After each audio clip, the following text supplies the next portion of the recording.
Before Europeans were settling there was the three First Nation groups that had used it for many thousands of years. Tsleil-Waututh, the Squamish, and the Musqueam people. Starting in the mid-1800s, that's when Europeans started heavily using Stanley Park, and logging was happening. Finally in 1888, about Stanley Park became a park.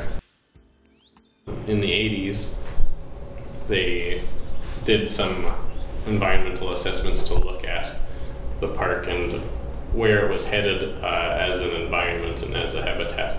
And they found that it was actually filling in and turning into a forest meadow. Beavers are a species that's coming back in staggering numbers, actually, since the history of the fur trade and everything, where beavers were more or less removed from lots of parts of Canada.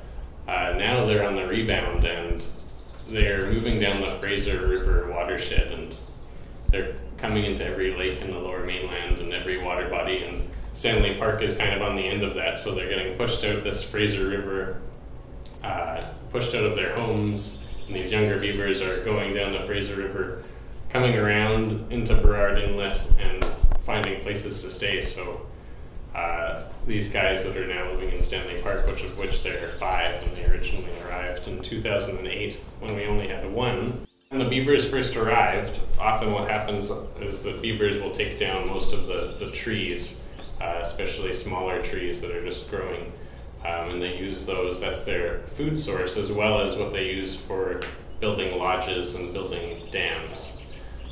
So often what happens when a beaver moves into a lake system or a pond system is they will take down most of these kinds of trees. So because Beaver Lake is such a heavily managed area and we have these trails, we can't afford to lose that many trees because it will destabilize those trails. So we wrap them with wires, the bigger ones especially, the ones that are really rooted and helping to stop erosion.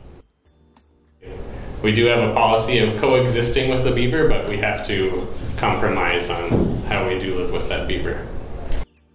5 years from now, what would be really great, and I think what we can accomplish, is having Beaver Lake continue to serve as a great spot and a great habitat for lots of different species of wildlife, and improving the quality of habitats to allow for those species, which will really foster a great ecosystem.